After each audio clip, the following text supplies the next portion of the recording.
चारों तरफ बर्फ गिरी हुई थी, सफेद चंदर सी छा गई थी पृथ्वी पर।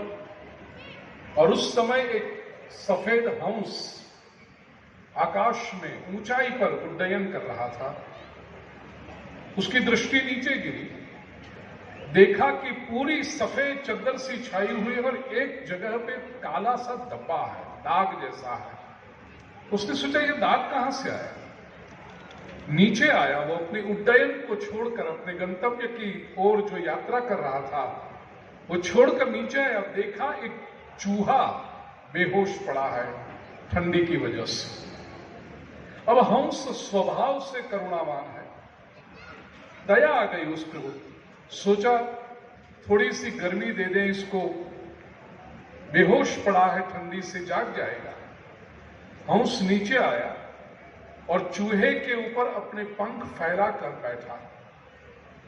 पंख की गर्मी आई, चूहा जो ठंड की वजह से उसका रक्त जम गया था, बेहोश हो गया था, वो धीरे धीरे रक्त पुनः बहने लगा। होश में आया चूहा, और चूहा जब होश में आया तो उसको लगा ये क्या है मेरे ऊपर। गंध से पता चला किसी पक्षी के पंख हैं। और चूहा का स्वभाव, चूहे का पंख हैं तो उसने काटने की शुरुआत की। दाहिनी ओर के पंख उसने काट लिए, बाईं ओर आया, बाईं ओर के पंख काट लिए। और चूहा जब काटता है, गांव वालों को तो पता होता है कि चूहा फूंक फूंक के काटता है, तो पता नहीं चलता जब काट रहा हो। साइंस के लोग कहते हैं कि वो चूहा जब फूंक फूंक के काटता है वो लोकल एनेस्थीसिया दे रहा होता है। जब काट रहा है तब पता नहीं चलता, सुबह व्यक्ति उठे तब पता चलता है कि चूहे ने काट लिया। दोनों ओर के पंख जब काट लिए गए, अब काटने को कुछ बचा नहीं, तो चूहा दौड़कर निकल गया। हंस ने देखा कि ये चूहा गया, हंस को प्रसन्नता हुई, चलो एक जीव की रक्षा मैंने कर ली, अब मैं चलूं अपने यात्रा की ओर, अपने लक्ष्य की ओर। हंस ने उड़ने का प्रयास किया, वो उड़ नहीं पाया, उसके दोनों पंख कट चुके थे। इस हंस की वेदना को आप समझ सकते हैं। अब ये पंख फिर से उगेंगे, लेकिन उसको प्रतीक्षा करनी पड़ेगी। जब तक ये पंख फिर से आ जाए, हंस अपने लक्ष्य की ओर यात्रा नहीं कर सकता। प्रिय स्वजनों, मैं कोई हंस और चूहे की कहानी सुनाने नहीं आया हूं, तो तत्वज्ञान की बात करने आए हैं।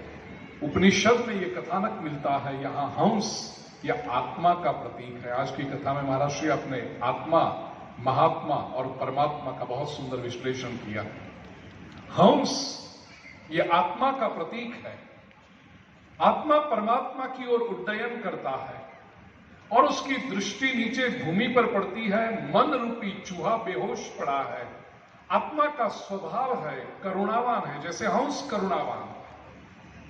उसको लगता है इस मन को ऊर्जा प्रदान करें, चेतना प्रदान करें, क्योंकि मन बहुत सक्रिय है।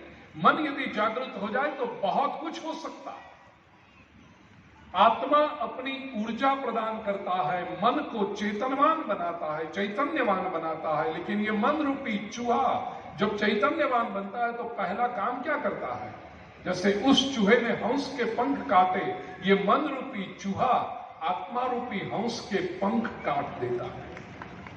और यह आत्मा जब मन तो चंचल है, फिर निकल जाता है, आत्मा को लगता है चलो मैंने एक मन को ऊर्जावान बनाया, उसमें चेतना प्रदान की, बहुत अच्छे काम करेगा और मैं अपने परमात्मा रूपी लक्ष्य की ओर आगे बढ़ूं। लेकिन पंख काट चुके। उपनिषद कहते हैं मन एव मनुष्याणाम कारणम बंधमोक्षयो। यह आत्मा रूपी जो जीव है, संसार में बंधन निर्माण होते हैं, क्यों? मन रूपी चूहे की वजह से। अभी आत्मा रूपी पंख उड़ेंगे, उसको भी आएंगे पंख, लेकिन समय लगेगा।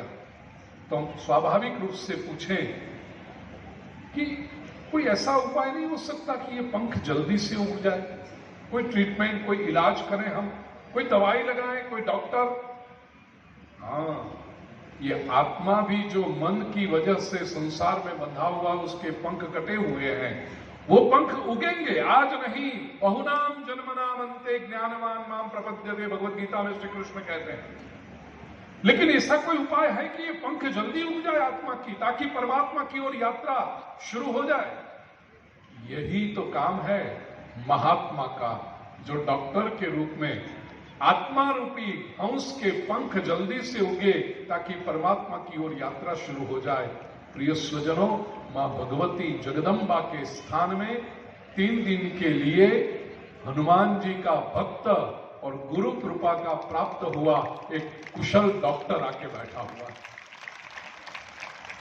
और ये डॉक्टर 3 दिन के लिए कुछ ऐसा इलाज करेगा व्यासपीठ से कि आत्मा के पंख जल्दी उगे और हम परमात्मा की ओर यात्रा कर सकें।